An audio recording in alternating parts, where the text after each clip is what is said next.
Can you believe the fascinating history of carnivals and fairs? Something that has been ingrained in the American way has always been fairs and carnivals going back to the early 1900s.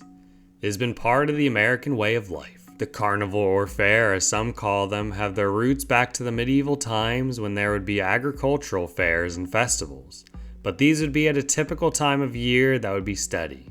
It would not be until the 1890s when there would be an emergence of traveling carnivals. The 1893 World's Columbian Exposition in Chicago captured the attention of Americans.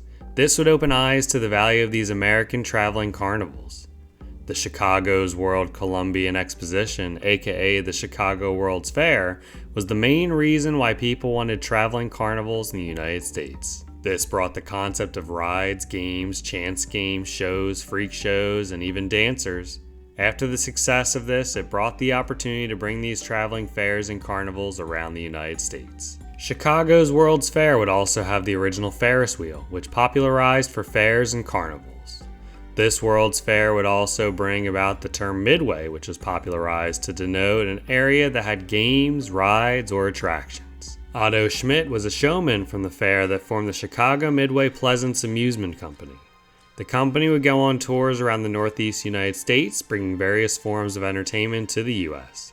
However, this was also the first time a negative light would be placed on carnivals and fairs, as there were several poor business practices done by this company. Though his business would go under, the concept appealed to many other businessmen throughout the United States. This allowed for more carnival companies to pop up throughout the early 1900s. Throughout the early to mid 1900s, more and more carnivals and fairs began to appear across the United States. They brought with them fun, excitement, but also what was believed to be seedy characters and horrible business practices. Over the years, carnivals and fairs have evolved. They began and were primarily run and operated by one operator of the carnival.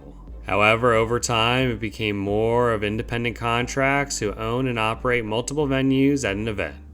For example, there could be hundreds of rides, games, and food operators at a carnival. However, they could be owned by multiple different companies or investors. Carnivals and fairs are still popular today. However, their popularity has waned over the years. They do not excite crowds the same as they once did, and many changes in regulations have made it tougher to operate. Many consider the mid-2000s the downturn of the carnival. Are you a carnival fan? Thanks for watching. Please like, comment, subscribe, and follow. Believable Truths.